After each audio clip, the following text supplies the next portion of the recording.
Hey there, everyone. Good afternoon. Take your seats. We're going to turn the fans on, so not too much hot air in here. Good afternoon and welcome all to the 2008 Goldstone Forum. I'm Rebecca Bushnell and I'm Dean of the School of Arts and Sciences. And as you know, each year the Goldstone Forum brings to campus a leading figure in business, politics, or academia to examine an issue of relevance to our program in philosophy, politics, economics, or fondly known as PPE. The forum is made possible by the generosity of Stephen Goldstone, a 1967 college alumnus who has been a steadfast supporter of the PPE program since its inception, and we're delighted to have Steve with us here today, and could we please all thank him.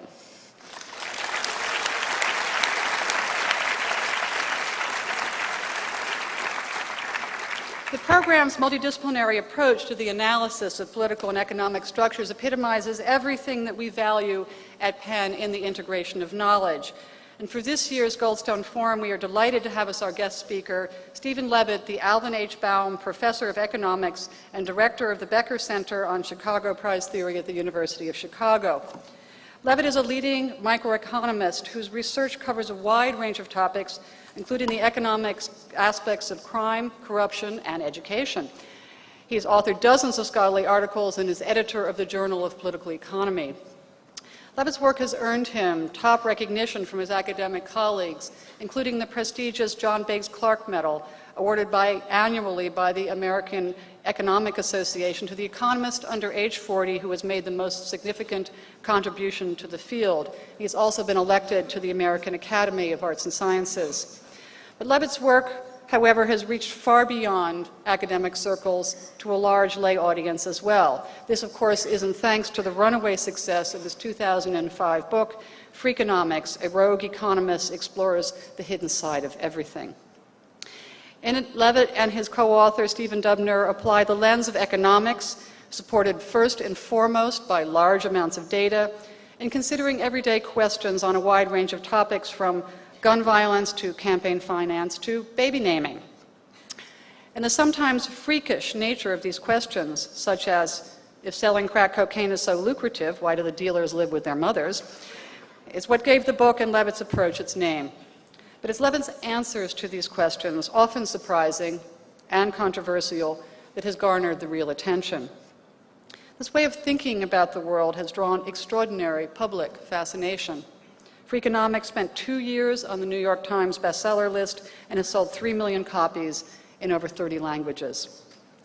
Levitt and Dubner maintain a popular New York Times Freakonomics blog to continue the ongoing discussion and debate that has resulted from the approaches raised in the book. In the wake of the Freakonomics phenomenon, Levitt has gained a level of celebrity that it can only be described as extremely rare among his academic colleagues.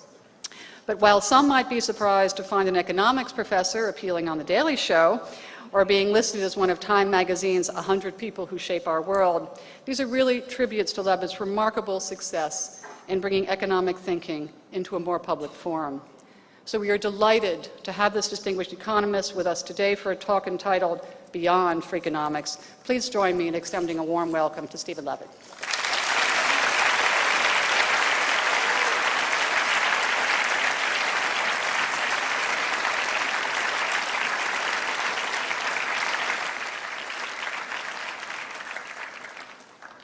Well, thank you all for coming. If you wanted the Clintons, they're not till 8 p.m. Somewhere around here, I think. So when Time magazine, when I found out they thought I was one of the 100 people who shape our world, I thought, number one, they're really confused because no one listens to me, even in my own house, much less around the world. But number two, if I am shaping the world, then the world is probably in a world of trouble because of that. And it reminded me actually of one of my first endeavors as an economist. I mean, economists believe that you can set up incentive schemes and basically elicit the behavior or truth if you're clever about it. And the first time I tried this actually was as an undergraduate, when we were faced with the problem of how to allocate rooms among our rooming group. We had a block of 15 people who had all gotten together in the lottery, to try to get in one rooming group. And the reason there were 15 of us is because there were really poorly designed incentives in the system. Basically, the bigger your group, the way they did it, the highest number in your group was the number that applied to everyone in the group. Okay? And I was a good enough economist at that young age to realize that you wanted to maximize the size of your group if that was the allocation mechanism they're going to use. The problem was we didn't really have 15 people we liked. And so we had a group of 15 people. Among them, there were exactly three that nobody liked. Okay? And that was part of the cost of having a big group. So when it came time to divide these 15 people between the 3 rooms we had chosen, I think there was 1 room with 5 people, 1 with 4, 1 with 3 roommates, we had a problem because we fought and argued, and we were finally coming down to the deadline where we had to announce the rooming groups, and we just couldn't come to a solution that everyone was happy with. So I thought, well, this is a perfect time to use my economics knowledge. And what I did was I wrote a computer program where each person of the 15 was allocated 100 points. And they could assign those points to any of the other 14 people in the group, between as much as they wanted, 0 to 100. And the idea was that this computer program would then optimize and come up with the welfare maximizing set of roommates subject to the various constraints we had about the number of people who had to be in, giving everyone equal weight. It was hard to convince my roommates that this was a good idea. I had to do various things. I had to promise them that at the end, after we'd typed in all these numbers, the computer would destroy the data and would know and would ever know what people's preferences had been. Okay, so I programmed the computer to do it, and somehow, because of the desperation of our situation, everybody decided to go along with it.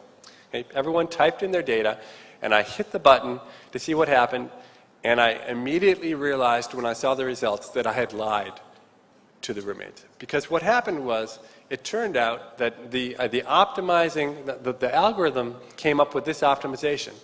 Take the 3 people that nobody liked, and they hated each other worse than anybody else actually hated them, but it still was efficient to put those 3 people in one group off by themselves, to put the 5 people who were best liked all together, and then to put the scraps in between.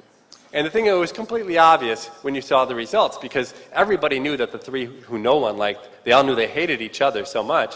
It was clear to everyone when they looked at the results exactly how people had voted. Okay? And in that sense, I had lied to my roommates because I told them that I would destroy the information and no one would know how everyone voted, but indeed the data actually came out so clearly that it told everyone what had happened. Now, that wasn't the rooming groups we settled on because it was completely non-viable. Eventually, we did come up with some solution. It wasn't a very good one. A lot of people were unhappy. But it was one of my first realizations that good intentions in economics often can go badly awry in the hands of a mediocre economist who's coming up with the incentive schemes that are driving the process. Well, luckily for economics, that deterred me from a career in economics for a while. I went to be a management consultant instead. And everything was fine for a few years until one day I had this epiphany that I should go back and become an academic economist. Okay? Now, I was completely ignorant of what that required. And indeed, if I had known, I probably never would have tried it. There was a survey done of academic economists a few years back by a guy named David Colander, and he asked, what's the single most important factor to succeed in our profession? He has multiple choice. The first choice he offered was a good working knowledge of the economy. Okay? It turns out exactly 2% of the academic economists thought that's what you needed to succeed in economics. Okay? 70% picked choice D, and that was proficiency at math. Okay? No one has ever, before or since, accused me of being proficient at math. My inabilities at math began to emerge as early as my senior year of high school when I took calculus from a guy named Mr. Drexel. Old guy, about 65 years old, mean, and I've had nightmares about him for the last 20 plus years. I did terribly in this course. And it was just, but it was not just that I did poorly, it was that somehow this guy managed to invade my psyche and destroy my confidence in a very lasting way. Now, rarely in life do you get a chance to get even, but with Mr. Drexel, I actually got my chance. It turns out at my 20-year high school reunion, for reasons I've never quite understood, Mr. Drexel showed up at this reunion. Now, this guy was probably 85 by the time my 20-year reunion came around. And I thought, finally a chance for payback. Okay? But how do you punish your 85-year-old former teacher? And I said, well, I only know one way to do it. And it's the same way that my former students punish me on a regular basis, which is I'm minding my own business, having dinner in a restaurant or something, and a former student from 7-10 years ago comes up to me with a huge smile on their face. And they say, Professor Levitt, I'm so-and-so, and I took your so-and-so class 10 years ago.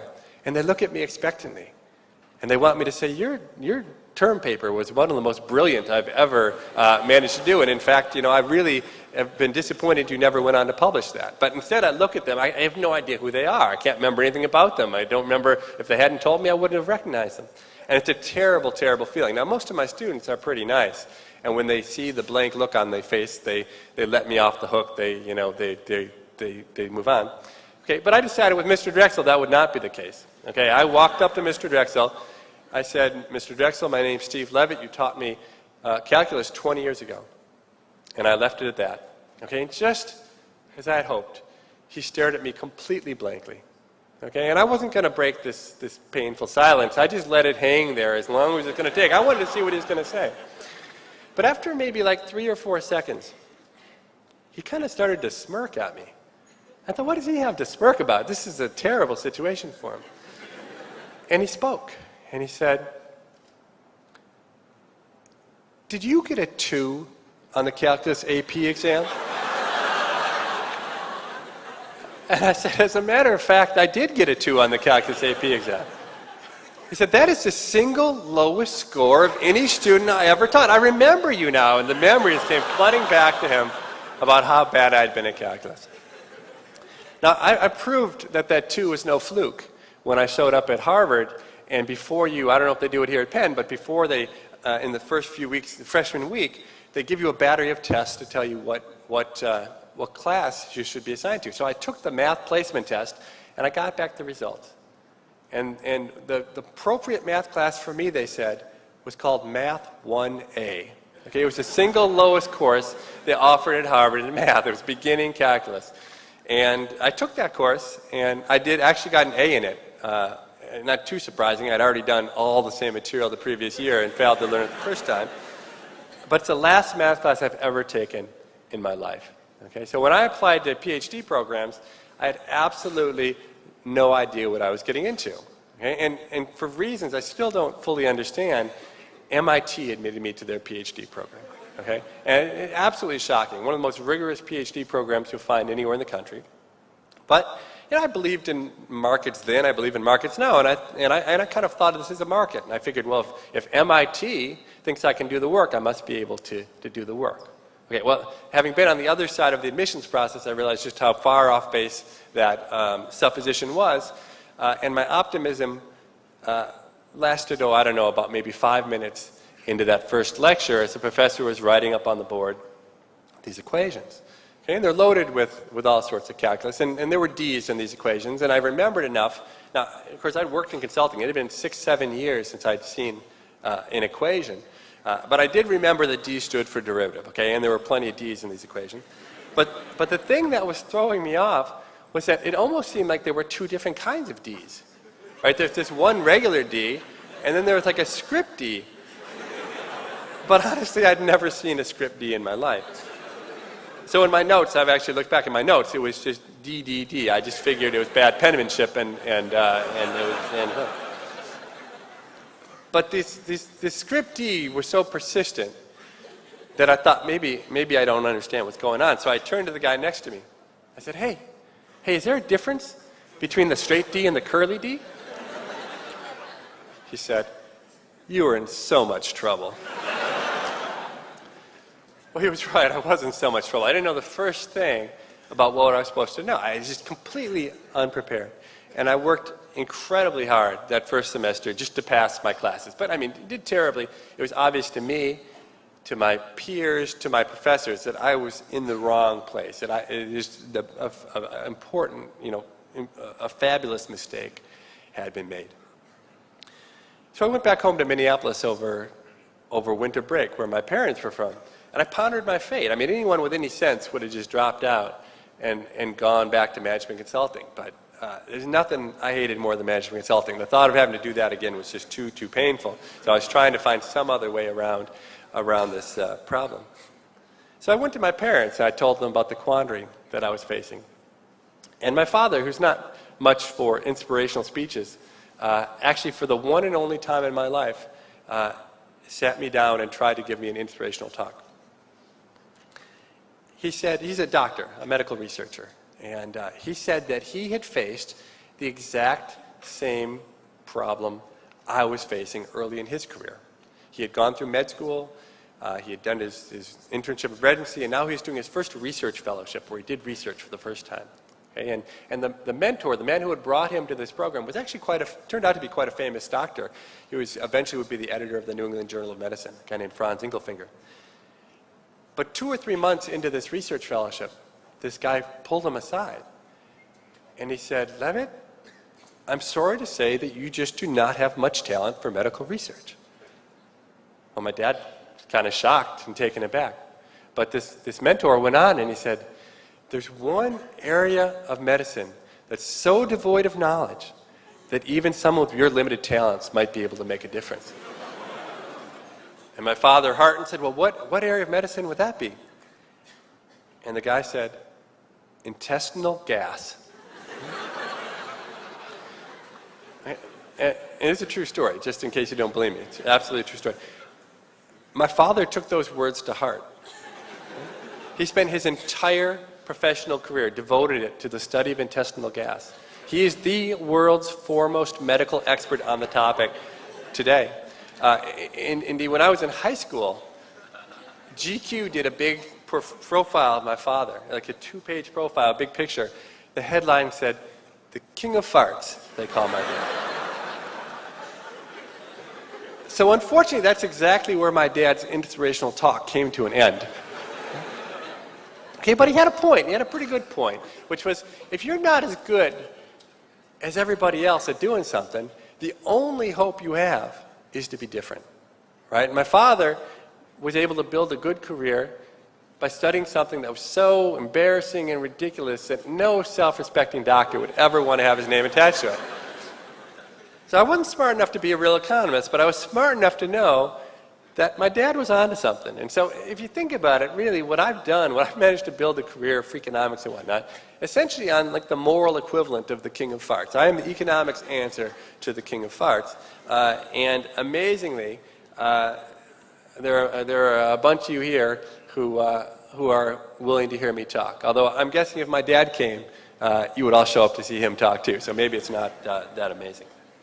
So what I'd like to talk to you about today is just some of the, some tidbits of the research that I've done over the course of the years. And I don't want to talk too much about what's in Freakonomics. I mean, you can read that yourself if you want. I'll tell one set of stories maybe related to it, but then I'll go on to other things. I'll leave plenty of time to do some Q&A as well. I've studied a lot of crazy things, and usually there is some method to the madness behind what I'm doing, but, studied the crack gangs and the kind of names people choose for the kids, how real estate agents rip off their clients, car seats, you name it.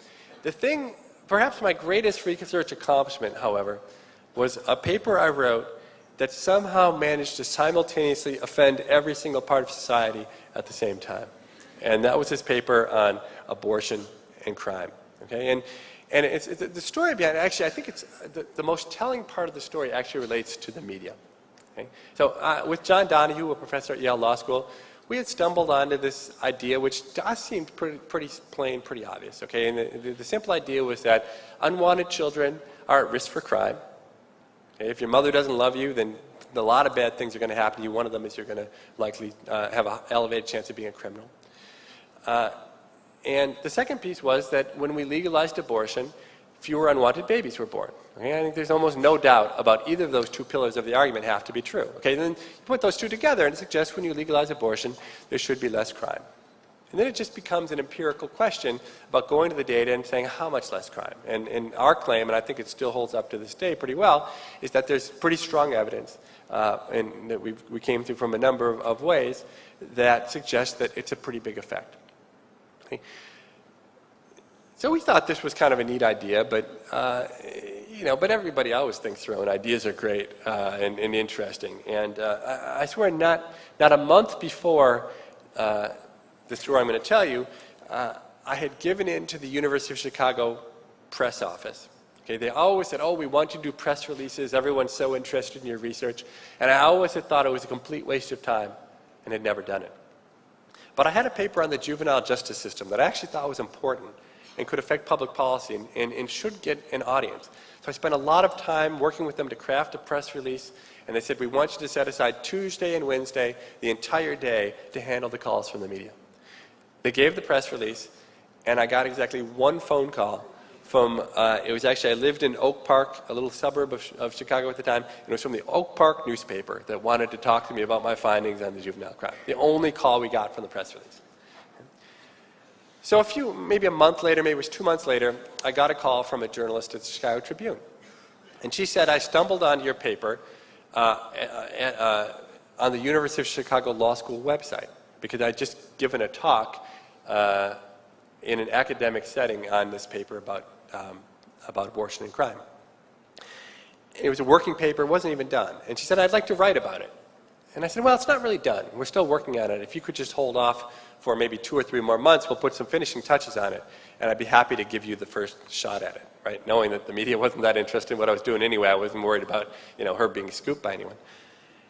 And she said, oh no, I'm going to write about it whether you cooperate or not, so it's just a question of whether you want to be interviewed for the story. Well, I figured, given, my previous experience with the media, how could it possibly hurt? So I talked to her for 30, 45 minutes. She called me about 3 weeks later, and she said, the piece is going to come out in the Sunday version of the Chicago Tribune this week. It comes out on Saturday, though. They release the Sunday Tribune a day early. So why don't you go pick up a copy and just let me know if there's any problems with the article. I said, okay.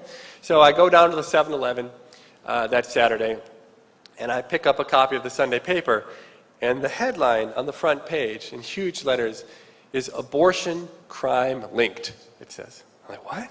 So this turns out it's a headline article in the Chicago Tribune. And it ends up being something like 2 or 3 pages of the newspaper devoted to our argument. I was pretty surprised by this, but still I thought, big deal, no one's going to pay any attention to it, until I got into my office Monday morning and my voicemail box was full. And as I downloaded the voicemails, it was filling up faster than I could empty them out. And it turned out that I had literally offended every person on the planet, it seemed. I mean, I suspected that the people who were pro-life wouldn't like our arguments. But I hadn't anticipated that people on the left were going to be even more offended by it. And in particular, I'll give you an example. So I was smart enough to know I should not do any media in the wake of this. But my co-author, John Donahue, I don't know if it was intelligence or just he was law professors love to be on TV. So when Fox News called and said they wanted to do a piece, he volunteered to go. I told him he shouldn't, but he wanted to go. I can't remember which show it was. If you've ever done TV, TV is a terrible waste of time. Okay, you got to drive to a TV studio. They put makeup on you. You sit there forever, hot lights, and then it takes it'll take like 5 hours, and you get to be on TV for about 5 minutes. So Donahue does this. He's sitting in this. He's not actually with the Fox News correspondents. He's just sitting in a studio with some fake backdrop behind him and a camera on him.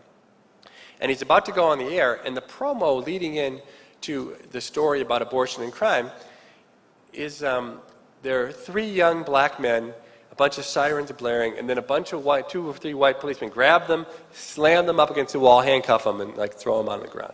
Okay. And Donahue's thinking, oh, well, I guess they decided they're going to do another piece before they talk about abortion and crime. But it turned out that was what Fox News decided our abortion and crime paper was about. So the first person they talked to in this session is the head of some Right to Life group. And he says, this is the worst piece of scholarship I've ever seen in my life. If we're going to do abortions, the right people to abortion, this is the only good abortion is abortion of an economist or something like that, is what the guy says. And then Susan Estrich is the next one to talk. So she's a very prominent feminist, a good friend of John Donahue's. But she gets on, and I don't even remember arguments, but she basically says this is the worst piece of scholarship she's ever seen in her life, and she can't believe that, anyone could say such horrendous things as we're saying in our article. So then the commentator turns to John Donahue, and he says, so, Professor Donahue, how do you defend yourself against these charges? Okay, and he's like an academic through and through. He says, well, this is a very complicated set of issues, and we can't, move, wildly into them. We need to think about sorry, okay, we got to go to commercial. We'll be right back. Okay? They go back to the Right to Life guy, Susan Estrich, and they say to Professor Donahue, they say, you've got the last 30 seconds. Go ahead and, or 15 seconds. You got 15 seconds to close up with whatever you want to say. So basically he bumbles along and says, read the paper or something like that. That was the story of this paper. Basically, although I believe the arguments actually make sense, nobody would take the 10 seconds it took to actually think about the argument long enough to get rid of that horrible feeling that comes in the pit of your stomach when you start thinking about abortion, kind of not in terms of right and wrong, but just in terms of what might have happened, how it might have affected things. I haven't answered my phone in the office since the day of that Chicago Tribune article, maybe whatever it was. It must be 8 or 9 years ago. The interesting thing was, and believe me, I got 99 out of 100 comments I got about the paper were negative. So what's interesting, when we wrote Freakonomics, we expected that we would maybe get people upset all over again. But of all the chapters in that book, the one we have had the fewest complaints about is about abortion and crime.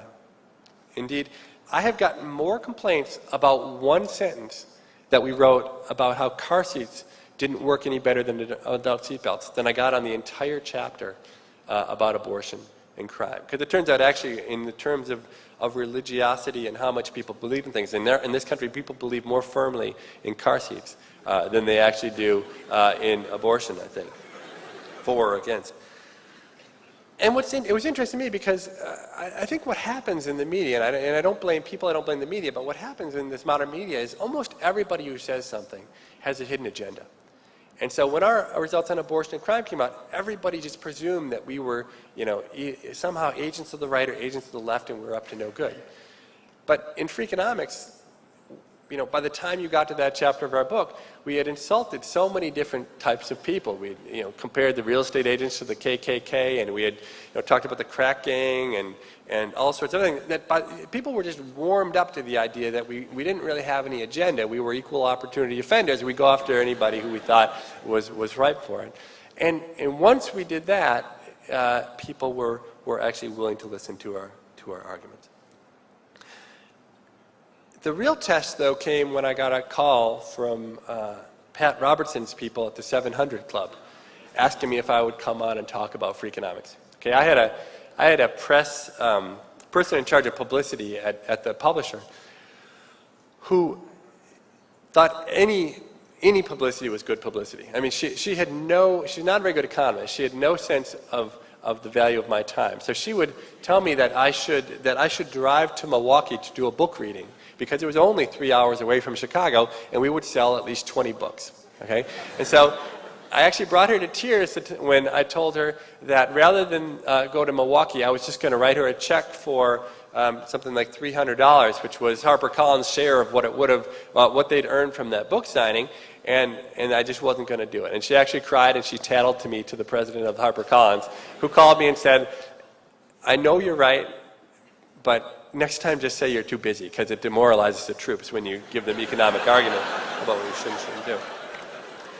So she called me and said, I got an invitation from the 700 Club, but you definitely don't want to do it.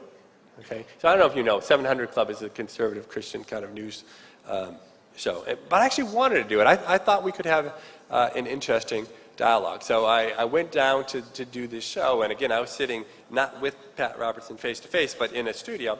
And the first time I got really nervous was right before we were about to go on the air. There's some random cameraman who got hired to do this in the studio, when he said, wow, I'm really curious to see how this one turns out. Okay, and I thought, whoa, maybe I got a problem here.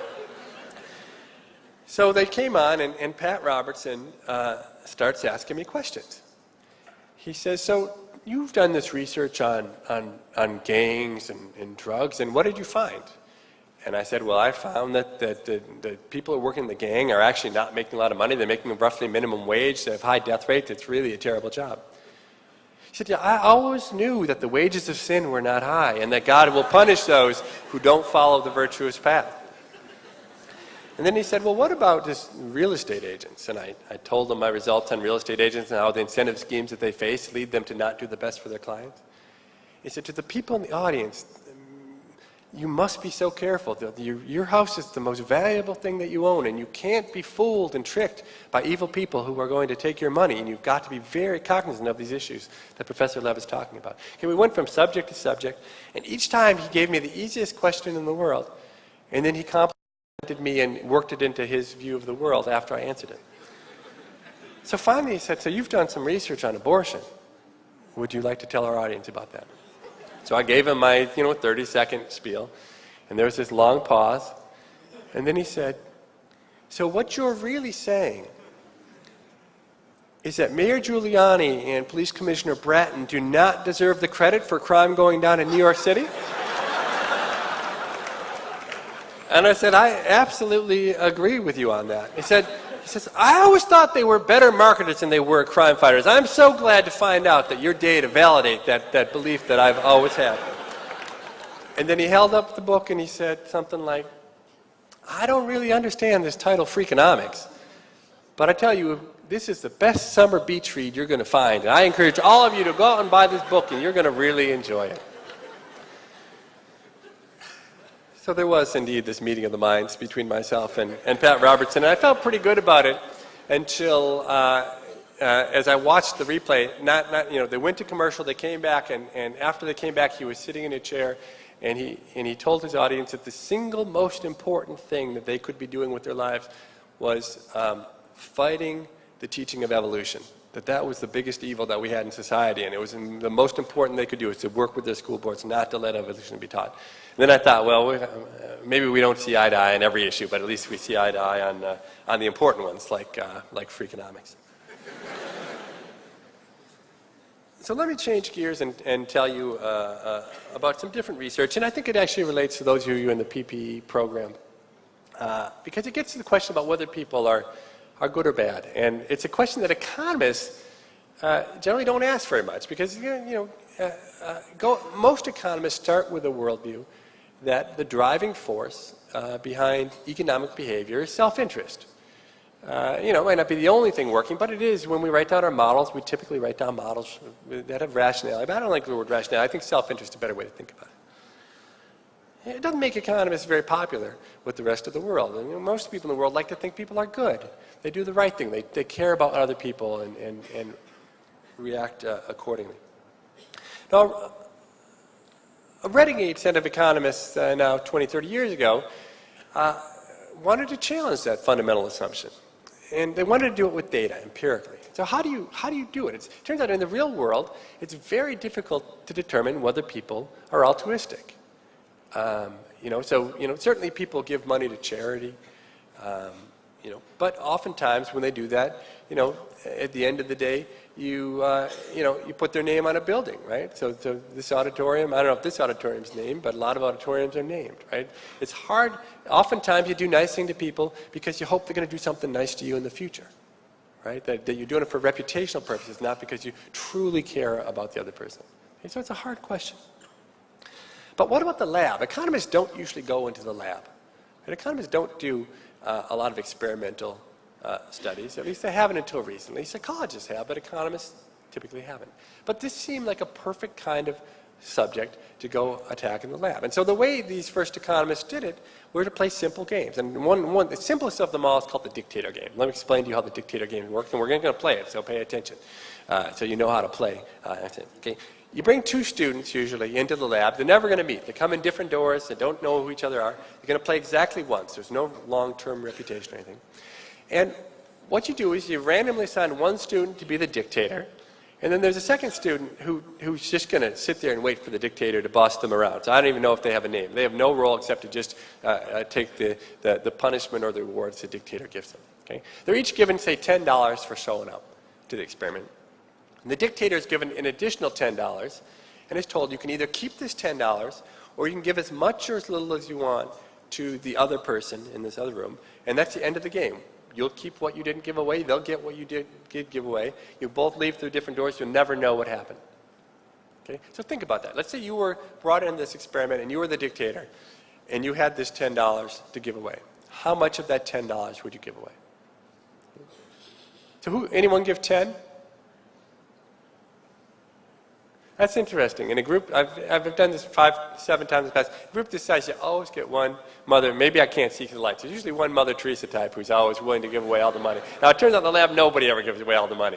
Okay, and it's part of why economists feel better about looking at actions instead of stated preferences. Okay, who gives 5? Okay, 5 is the modal response. A lot of people give away 5. Okay, who gives 0? Okay, so that's good. So how many of you are economics majors? Because it turns out the single best predictor of giving 0 empirically is being an undergraduate economics major. Okay? In general, it turns out people give away about $3 out of the 10. I did this at who was it? I'm trying to think. It was a bunch of traders. I don't know if it was. I think it was a group of Morgan Stanley people, traders. And I asked the same question. And I said, who gives 10? There's literally not a hand goes up. 5, nothing. 2, not a hand had gone up. I thought, well, these Morgan Stanley guys are just too good to respond to questions. I think they're above. And I said, who gives 0? Every single hand went up in the air on 0. Okay, so people give about $3 on average. And this group actually seems like it's about typical of that. Okay? And so this has been replicated hundreds of times. The economists who are doing this took this as overwhelming evidence that humans were altruistic, right? They're giving $3 away to someone they don't even know, they're never going to meet, and they get nothing in return. And that's a sure sign that people are altruistic. Okay? And it really affected the way economists think. Matt Rabin, excellent economist at UC Berkeley, won this Clark Medal, this thing for being the most influential economist under the age of 40, for his work on bringing fairness into games. It's very influential work. So my colleague John List, who's an experimental economist, we were talking over lunch one day, and one of the things that came up was the dictator game. And I said to him, you know, I've always been interested in this dictator game result. When I lived in Boston, I used to go back and forth on the subway from school or work for 10 years. And the funny thing was, as many people as I ever saw on the subway, not once did a stranger ever come up to me, pull out his wallet, and say, hey, I got $10. I really wanted to give you 3. Shake my hand and walk off of the subway. Okay? But God, I would have thought that should happen given the dictator game. Everyone's dying to give away $3 to strangers. Why weren't they dying to give money away to me on the subway? And John List said, believe it or not, I think I might have a way to figure out the answer to that question. I've been thinking about it too. So John List did a simple experiment. So he started by just replicating what everyone else had done, and he got the same results. It's easy to get it. People are very generous, give away $3. Okay, then he changed the game in a very slight way. Okay, instead of making the game you can give away $10, you can give away nothing or anything in between, he changed the rules so now the dictator was also, if they wanted, allowed to steal $1 from that poor peasant on the other side of the wall. Okay? Now, should this matter?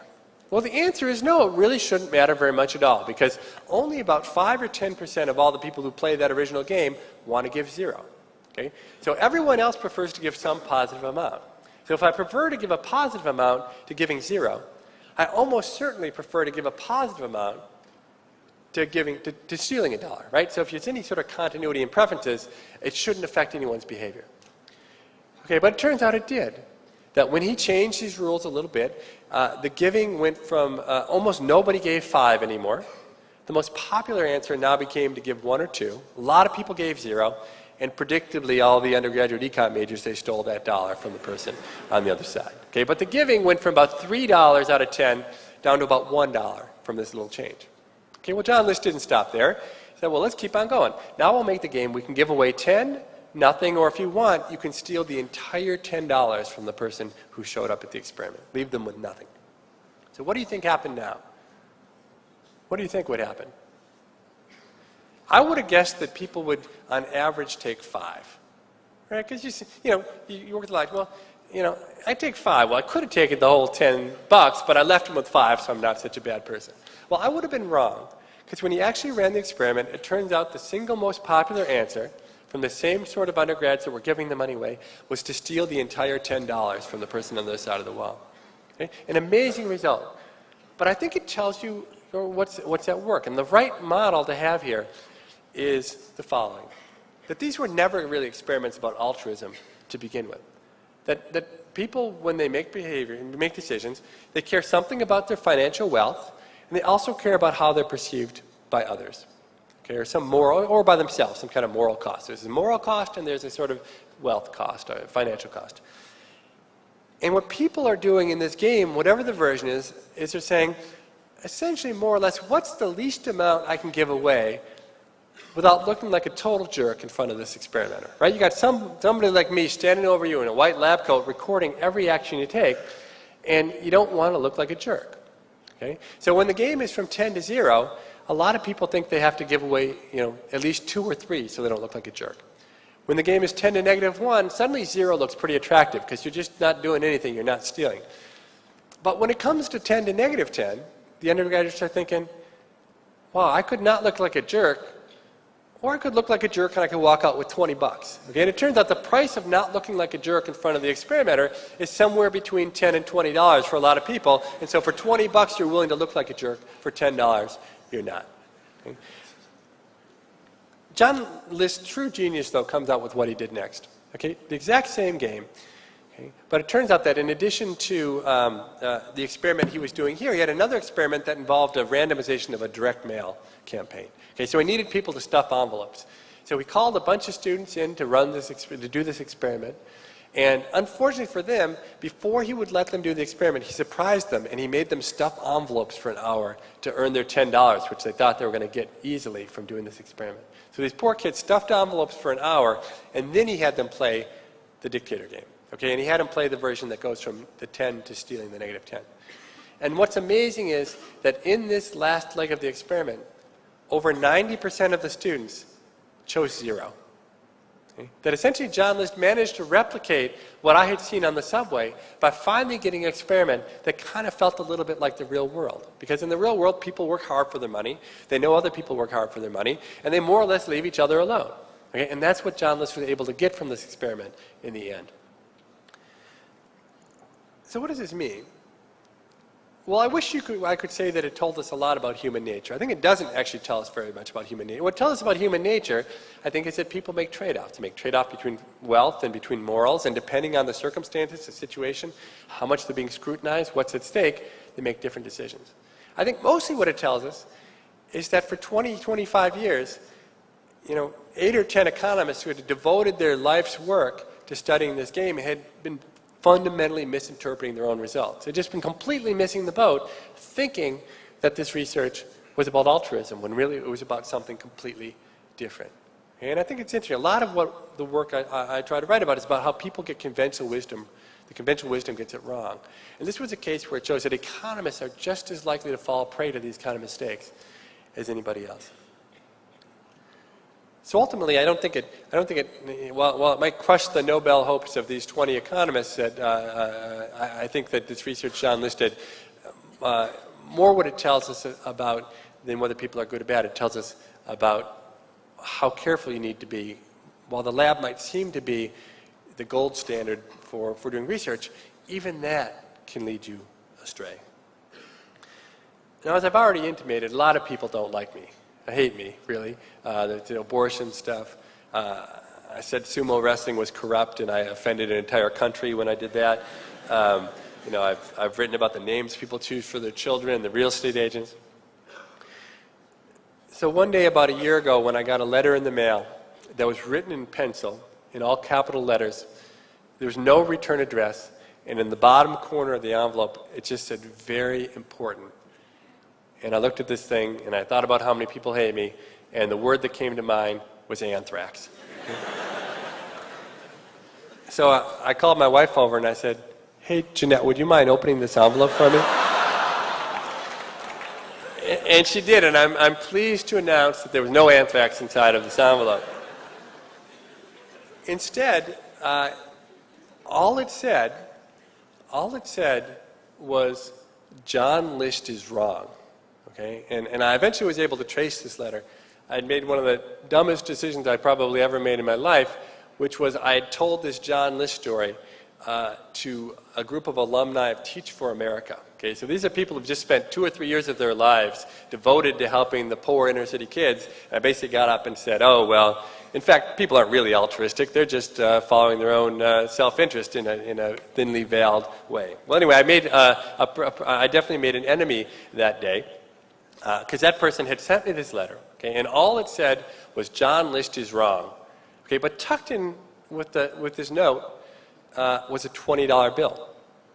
Because this person was trying to make a statement, which is that indeed in the real world people all the time are doing these random acts of kindness that they won't ever be rewarded for. And there's no return address. There's no way this person could ever get any credit for the act. And it amazed me. Of all the people I thought who might send me a letter like that, the last thing I thought that might have gotten under someone's skin would be John List's research onto the subject.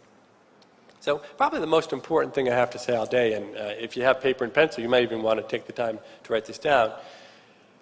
5807 South Woodlawn Avenue, Chicago, Illinois, 60637. I'm sure I've offended many of you today, and I hope that if I have, you will use data, money to try to impress me with the fact that maybe I should rethink my views on some of those issues. All right, well, that's probably as good a place to stop and take some questions as any. I don't think there are probably going to be microphones handed around. So if you want to be the brave one and go first, put up your hand. And you can see I'll take questions on anything. I won't do so well on the real economics questions, but I'll even try to answer those. If I can, we got some real economists in the audience who can probably help me out on some of those questions. So I can't see very well. Are there microphones? Okay, and are they in the hands of people who want to ask questions?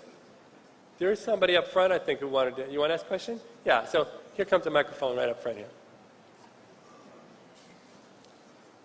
So I guess it sounds like you think that the reason why people want to give away like $2 in the the dictator experiment is because of some sort of social cost, because of the researcher's presence. So have people done that type of experiment, but there being like more researchers or fewer researchers in order to tell what is actually causing the social cost?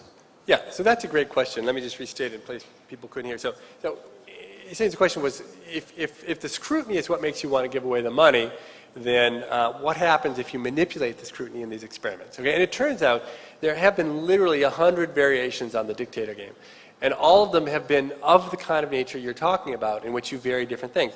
And it turns out that almost every prediction you make about human nature is exactly filled in this game. So you can move, so if you increase the amount of scrutiny, the people give more. If you say that the recipient is someone who's really needy, like a Hurricane Katrina victim, people give more. You can get people to give $50 or $75 out of 100 if you say it's a Hurricane Katrina victim. Okay, which is kind of interesting because you think about it. When you get your paycheck, how often do you say, geez, I just got my paycheck for $200. The first thing I'm going to do is give 100 of that to the Hurricane Katrina victims, and I'm going to think about what to do with my other 100. But essentially, in the lab, by framing things in the right way, you can get people to do exactly that. If you say that the recipient's a child abuser or a prisoner, people don't want to give very much. If you say they're very rich, people don't want to give much. So it's really, I mean, you absolutely can learn. There's no question from the experiment. You learn a lot about what people value and don't value in recipients. And so I think you can learn about derivatives from this thing. The levels are just what you have a hard time learning about. Very good question. Thank you. All right, I think we got one over here as well.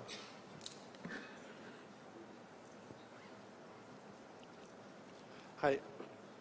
I'm not sure if this is probably a great question for an economist, but it seems like implicit in these experiments is at least an attempt to find out some truth about human nature.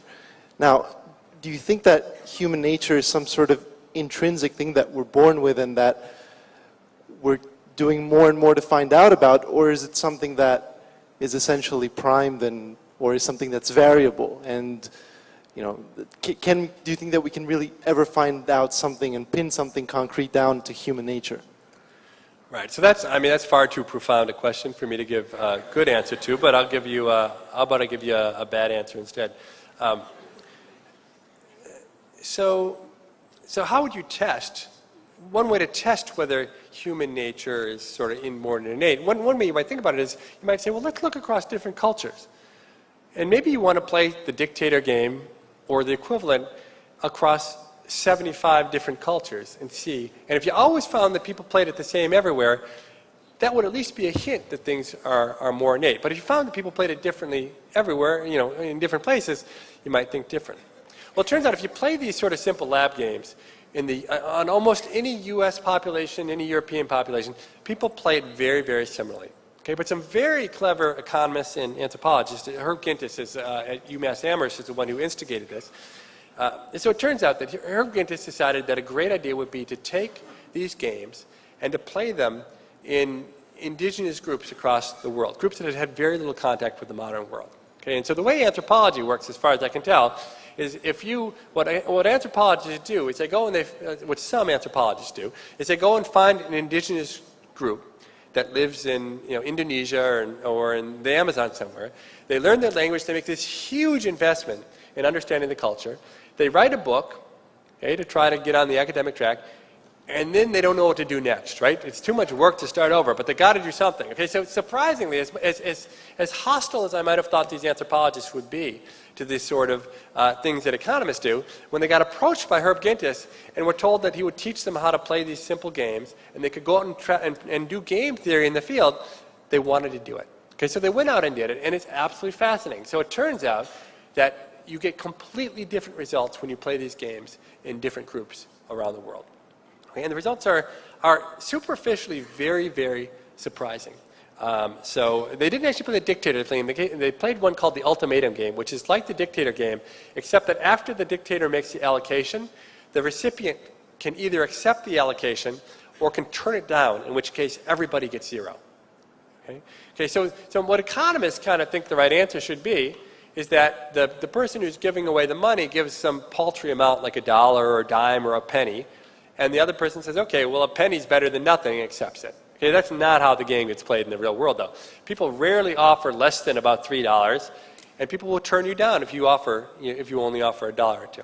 Okay, that's what happens in the U.S. Turns out when they went to different places, different things happened. Now, there's one group in which people made offers over 50%. So there's $10, say, to split, and they would offer more than $5 to the other person, and most of the time that person would turn it down.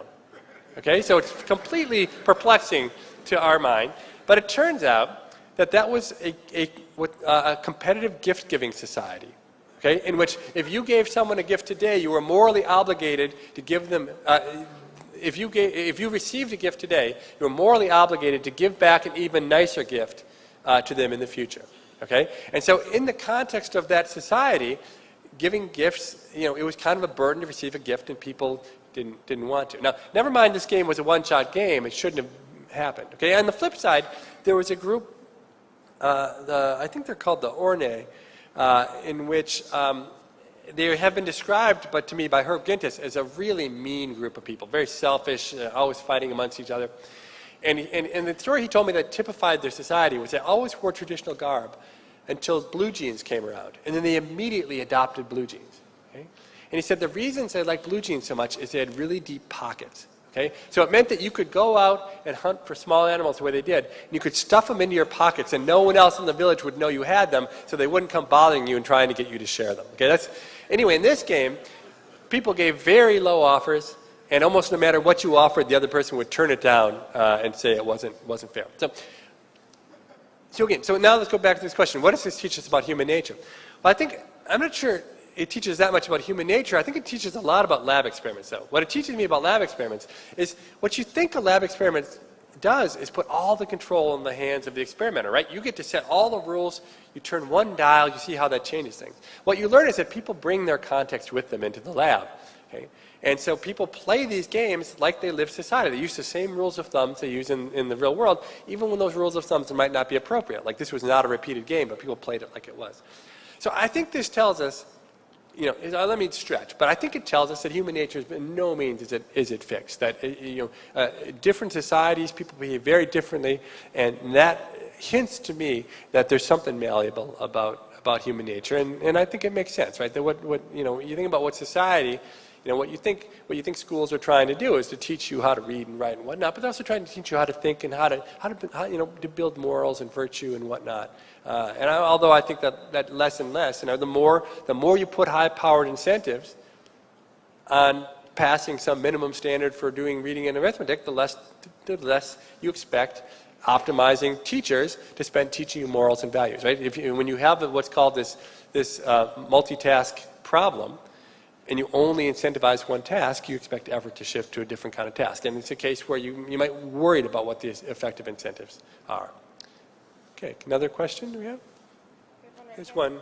Here's one. Let's go over here and then over here. Hi. I guess before when you were talking about the dictator game, you mentioned people on the subway just like giving someone $3. And to what degree do you think having people stuff envelopes to earn their $10 gets at the heart of kind of, zero, I guess, additional wealth being created by the game as opposed to just giving away money that they had earned before? Right. So I think the reason people gave away money in this game was because they did something that economists really hate a lot, but I think is a true thing. We call it mental accounts. That to an economist, all money should be the same. Why does it matter whether I found $10 on the street or whether I earned it? But in people's minds, they allocate that money very differently. In a game where the experimenter gives you $10, I think you think about that money very differently, and you put it into some different account. And that's an account that's not really your money. Okay, but once you work hard for it, it becomes your money. And that's the sense in which I think making somebody work for the money is a lot more like the subway than handing somebody the $10, right? So I think it's much more likely on the subway that if somebody found a $10 bill, or say two $5 bills, if I happened to be sitting nearby, that they might hand me one of those $5 bills than if they've just gotten their paycheck. And that's a sense in which I think that it more closely mirrors reality. But believe me, the last thing I want to do is get up here and become someone who's trying to say that lab experiments, are a great way to learn about the real world. In fact, my own belief, I'm probably one of the most extreme among economists to think that you have to be very, very suspicious of what you learn in the lab, and that I think more and more our profession is going to move towards what I call field experiments, and the idea that you actually will use the power of randomization, which is an incredibly powerful scientific tool for getting at causality, but you'll do it in the real world in situations where people essentially don't know that they're being experimented on, right? So, lately I've been working a lot with companies where the companies will allow us to say randomize prices or something, and then see how people who have no idea that they're being experimented on respond to changes in prices. I think that's a better way to learn about fundamental economic principles. Okay, question right here. What advice would you give to an empirical economist who wants to do work that has a popular appeal? Wants to work as a what? Wants to do work that has a popular appeal. That the lay public likes to read. Empirical economics work, that is. So let me explain to the question. What would I say to a young empirical economist who wants to do things with popular appeal? Yes. I would say find a different profession. I have been extremely fortunate to be able to do what I do, but honestly, I think it's in general not that richly rewarded by our profession. If you look at what it takes to get into a Ph.D. program, so I would never get into a Ph.D. program today if I applied. Absolutely not. They would throw my application in the garbage before any faculty member. So in terms of the University of Chicago, I didn't apply to the University of Chicago, but even back when I did apply, they would have done that. But I think the emphasis now placed on mathematical preparation would interfere with it. I think the one thing I would say is, what I've tried to do, sometimes more successful than others, is to actually be trying to test real economic ideas. Okay, and the way a lot of people approach problems is they ask a hard problem, and then they try to see how they can test it, and they realize that in the real world there's no good way to test it. So they move on to another problem, and they see if they can ask that one. I've always had a different view: is, well, if I can't do it in the real world, give me some totally artificial environment that's a little tiny bit like the real world where I can answer it. So like cheating teachers is a good example, right? So I'm interested in government corruption. I would like to know how I can get at corruption or important kinds of cheating. Okay, but I can't. But on standardized tests, I've got a record. And so I can look and see how the teachers cheated. There's like the contrails, the evidence are there in the data, and so I can actually answer that question. So although I don't actually care about it, it doesn't really matter to me if elementary schools cheat that much. It's not that interesting. Still, I would rather answer a little question well than a big question poorly. And that's a matter of taste. A lot of people differ on that view. But I think, like in sports, I've written a lot of papers on sports. But I draw a distinction between people who write papers about sports and myself, I use sports to try to understand an economic idea, right? So when Justin Wolfers writes about point shaving in NBA basketball or discrimination by NBA referees, he's using that sports venue to try and understand an economic principle incentives. Okay? When people try to decide whether Michael Jordan was a better basketball player than LeBron James, that's got nothing to do with economics, and that is not something that will ever really fly among economists. It might be of interest to general people, but it's not going to fly among economists. Well, I don't want to put words in your mouth, but math has not been the most important thing to your career, even though you have worked within the field of economics, right? Did I believe math is not the most important? Well, I mean, in your, my ultimate question is, how do you feel about approaches to economics like kind of like the Austrian approach, which really doesn't use a lot of mathematics? Yeah, so boy, I dread the question about Austrian economics because I'm really ignorant about Austrian economics. I don't even really know what it is. I mean, I kind of know what it is. I mean, Sherwin Rosen, my colleague before he died, sat me down and tutored me in it for about 4 hours. The Austrian economists hate me about worse than anybody for reasons I don't fully understand. So don't get me wrong, I'm not against math. I'm not that good at math, but I wish I were good at math. I mean, I wanted to be a theorist. I'm a failed theorist. I couldn't do theory. I had to do something easier, so I went to do empirical research. I love math when it can show us how our intuition is wrong. I think that's where math can be really, really powerful. Although I think, at the same time, most economists don't use that much math or that hard of math, at least empirical economists, in what they do in their everyday life. So let me say, I would embarrass myself if I tried to explain to the audience what Austrian economics is. I mean, it's more institutional kind of view of the world. I think economists should pay more attention to institutions because in general I think economists have this belief, like my colleague Gary Becker would have a view that when you write down an economic model, it should be general enough that it essentially applies anywhere, anytime. Okay? And unless we chop out a lot of what's interesting about specific times and places. And I think it would be good to build that back in. Although if you look at my own work, I think one of the reasons the Austrian economists hate me is I haven't done very much of that myself. All right, We actually last had question one question back here. He's been waiting patiently. Okay, We have 2 the questions. microphone. One back I'm sorry. there. So you're talking about how everyone hates you, basically. How much of a backlash from conventional economists have you encountered? So how much backlash have I had from conventional economists? Well, it's probably a mistake, but okay, so I'll tell you the best example of this is I have a colleague, and he has a Nobel Prize. And luckily there are enough of my colleagues who have Nobel Prizes. It doesn't actually give away who the identity of the person is just by saying it. But he hated Freakonomics so much that after everybody went home at night, he, on the main bulletin board of the economics department, he posted this note, okay, and he had typed up, and it was a quote he attributed to me. First, and it's like, maybe some of you visited Harvard when you were applying to schools, and the statue of John Harvard is like called the statue of the 7 lies or something like that. I can't remember how many lies there were, but anyway, his note is like the note of the 7 lies because every single thing about it is a lie. But so the quote was, mathematics is not necessary to understand reality. Okay, and it was attributed to me. Okay, it said the quote was something like, by the self-proclaimed most brilliant economist in America on the Daily Show with Jon Stewart, and then gave some date. Okay, so first of all, I'm almost certain I didn't say that on the Daily Show with John Stewart. Second of all, of course, I've never proclaimed to be the most brilliant guy around. Third of all, you know, he said I was on the Daily Show in April. I was on America. It's like there was like every single thing about this thing was misattributed. Okay. So anyway, I found it kind of amusing, and somebody took it down. So the next day, it was up again. Okay. So then some of my colleagues who supported me took it down. But you say, so the thing you have to understand is, to this colleague, he thought if I put up this quote, I will completely ruin the reputation of Steve Levitt, because if he possibly said this, that's like the most blasphemous thing you could ever say as an economist. In fact, I kind of believe it, right? In general, I don't think mathematics, in some cases mathematics help, but usually I think you can do pretty well without math.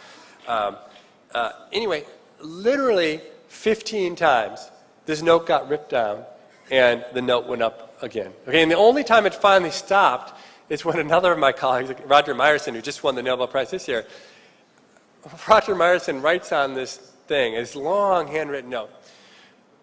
While I myself am a highly mathematical economist, I must agree with the statement that unless my intuition can verify the basic things which are coming out of my proofs, I'm often highly skeptical of them. So in the end, against my nature, I must agree with the statement, or something like that. Okay, and finally, that was the thing that got my colleague not to ever put this note back up again. So I would say that about, I don't know the percentages, I'd say about a third of the economists, the ones who already didn't like me very much, really despise me now. And I'm sure there are a number of them in your department, and they probably teach you the evils of my ways with great regularity. And if that's so, I hope that I have confirmed what they've taught you today. But most economists look at it differently. They say, Freakonomics sold a lot of copies, and it turned out our single best audience is 18-year-olds. Somehow 18-year-olds love this book, okay? And I think that there are more people going into economics today because of it, right? In the short run, there's a pretty inelastic supply of people to teach economics, so if the demand for it increases, that's going to increase our wages. So most economists think it's a good thing, and they're happy that I wrote the book. All right, last question over here. So in interest of full disclosure, I do not know what the difference is between the two Ds, so don't feel bad, the calculus Ds. But, sorry. Then my question is, how did you think of the questions, like why do crack dealers live at home? Did you get people ask you that, or how did you come up with that? One of the luxuries of being a professor is you have nothing to do all day but to sit around and think about stuff. Okay, most jobs you actually have to do something, right? You have to print reports and deal with clients, but I really have this luxury. And so mostly what I did, maybe less so now, and I'm a little busy, but for about 7 years I sat around doing nothing all day long, just trying to think of ideas. And about twice a year I would have a reasonably good idea, and that essentially over 7 years adds up to a book. So in general, it was just observing the world around me. I will tell you that the drug dealers in with their mothers is one that I very explicitly remember how the idea came. And it came from, I'm very interested in crime. I've always been obsessed with crime. Cops is my favorite TV show. And so I would read it whenever they did a drug bust. I'd always read it in the Chicago Tribune or the Boston newspaper.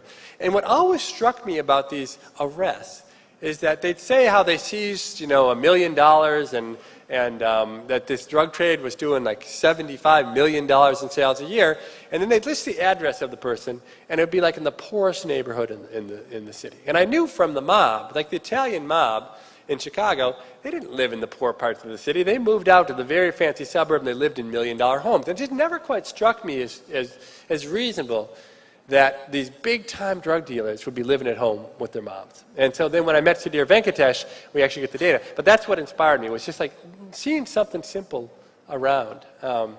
Abortion and crime, the place where that idea came from was I was just leafing through the statistical abstract one day, looking for something else. And I stumbled onto the table that had abortions. And I saw that there were 1.5 million abortions a year performed in the United States. I thought, 1.5 million? That's like 20 times higher than I might have guessed, 50 times higher than I would have guessed. And I looked at how many kids were born each year, and it was like 3 million. I said, wait a second, 1 in 3 pregnancies in America ends in abortion? And then it took me a while, a couple of weeks, but kind of I knew there had to be some question you could answer with abortion once I saw those numbers, right? That radical of a change in that short of a time had to affect something. And that's kind of where that one came from. Let me end by just telling you a very short story about the newest research that I've been working on. And it's actually with Sudhir Venkatesh, the same guy who I did the gang work with. And after, he kind of, so he infiltrated this crack gang and hung out with them, and got shot at, and that was the basis of our paper that we did. But he eventually got too old. His wife didn't like him getting shot at, and he's like those anthropologists that, right, you learn, you invest all this human capital in being part of some community, some society, and then you write your book, and then what? So Sudhir said, well, isn't there anything else we can do to leverage my contacts in the community? He said, well, wouldn't we could, maybe we could write a paper about the women who are in control of the housing projects and how they give leadership to it. And I just didn't sound like my kind of question, really. He said, well, what about the gypsy cab drivers? Maybe we could do a study of them. And I just, again, didn't really get me going.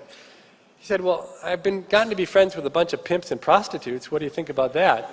I said, now that's my kind of research. Let's get going. So I started doing this research. I'm not actually going to tell you about that exact paper. You can read about that one online. But I was talking to a group of venture capitalists. And in the Q&A session, they asked me about the research I was doing. And I described this research on prostitutes. It turned out one of the people in the audience, this was in Chicago, he had made a date with a high-priced call girl for later that evening. Okay? And when he showed up at her apartment where she did her tricks, it turned out she had Freakonomics sitting on her coffee table. Okay? So to earn a few points with the prostitute, he told her that I was doing this research in Chicago. I was trying to collect data on prostitutes for a new study I was doing. And the next day she sent me an email, and she said that from a quote, mutual friend of ours, she had heard that I was doing this research study, and she had a Palm Pilot that had information on all of the clients she had ever had, and was that the kind of data that I had in mind. And I said, absolutely. And she said, okay, well, let's meet for brunch on Saturday, and let's talk about how I can give you all the information in my Palm Pilot. So I said, sure. Now, of course, I had to explain to my wife why I was going to meet this prostitute, that it's really just about the Palm Pilot and getting her data, but she's understanding, as you already know, from her willingness to open anthrax-laced letters for me, and she said, go ahead. Now, it turns out this woman was incredibly interesting, the prostitute. She had a college degree. She had worked as a computer programmer for a large firm in downtown Chicago, making $80,000 a year, when she decided that being a prostitute was a better job. Okay? And she had quit. She had done her own web page, and within about 2 months, she was making $250,000 a year, working about 10 hours a week as a prostitute. She could not have been happier at the changes that have gone on in her life. Okay? So she was trying. As I told you, I've been doing all these experiments, these projects with companies, and so I've been talking a lot with CEOs. I've been asking a lot of questions about how they do their business, and I was asking the prostitute the same sorts of questions about her business. And actually, I must say, she was faring pretty favorably with the CEOs in terms of the quality of the answers she was giving me to the sort of economic challenges that she faced. But the one place where she really fell down was when it came to pricing. It turns out pricing is the hardest thing, really, for companies to know how to do well. And I asked her how much she charged. She said $300 an hour. And I said, how'd you come to that price? And she said, I just went on the internet and I looked at what all my competitors were charging, and I decided to charge the same, roughly the same thing. Okay, which in general isn't the way economists write down their models of pricing, right? You got to figure out your elasticity of demand and stuff. So I thought, how could I figure out what the right price is for her to charge? And it suddenly hit me the question. So she had a phone that only her clients called her on. Okay? And I said, how do you feel when the phone rings? She thought about it, and she said, well, I'm basically indifferent. Okay, she didn't care if the phone rang or not. And I said, well, then you can't be charging a high enough price, right? Because she's got local market power. She's got a downward sloping demand curve, which means that if she'll be restricting quantity to raise price over marginal cost. Okay, and if that's true, then she wants to be able to sell more product at the same price if she can. Okay? So she looked at me about as blankly as the people on this side of the room are looking at me right now. And I dropped it, and I left it at that. And it wasn't my. I was trying to get her data. I wasn't trying to help her to profit maximize. And so I moved on. So I didn't think I'd see her again. But I teach a course to the undergraduates at the University of Chicago on the economics of crime. And one of my lectures is on prostitution. And as I don't really know much. At that time, I knew almost nothing about prostitution. I struggled to write my lecture. I thought, my God, I should just call the prostitute and have her give the lecture instead. She knows a lot more about prostitution than I do. And so I called her on the phone. And I said, how would you like to guest lecture? And she said, oh, no, I'm a very private person. I'm a terrible public speaker. I could never do it. Okay, but I've hung out with economists long enough to know that economists and prostitutes share one important trait, and that is there's a price on everything, right? You just got to bargain to the right price. And I just hadn't started at the right price by asking her to come give my lecture. So I said, well, what if I pay you your hourly wage? I said, oh, for my hourly wage, I'd be delighted to come down and give your lecture. She clearly had out-bargained me completely on this. I could have gotten her for much less. Well, it turns out she did come. She gave the lecture. And honestly, it was unbelievably good.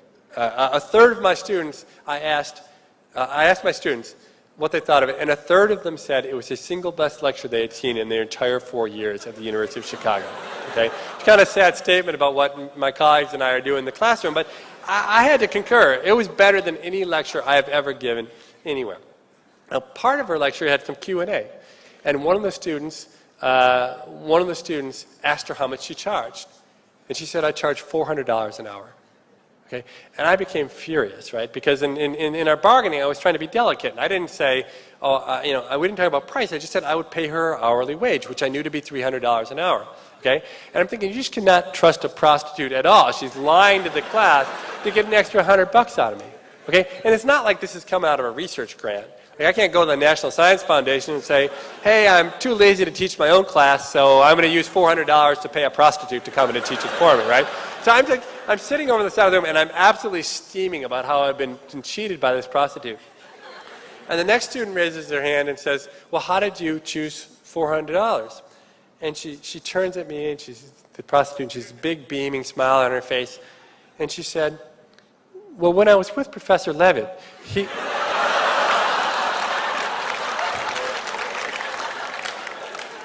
when I was with Professor Levitt, he convinced me that my services were far more valuable than the $300 I was charging. I raised my price to $400. It's the best decision I've ever made. I put $5,000 in the bank just in the last month. I'm so grateful to him. Anyway, if I can't be of use to anybody, at least I'm making the world safe for prostitutes to profit maximize. So thank you very much for your time. Take care.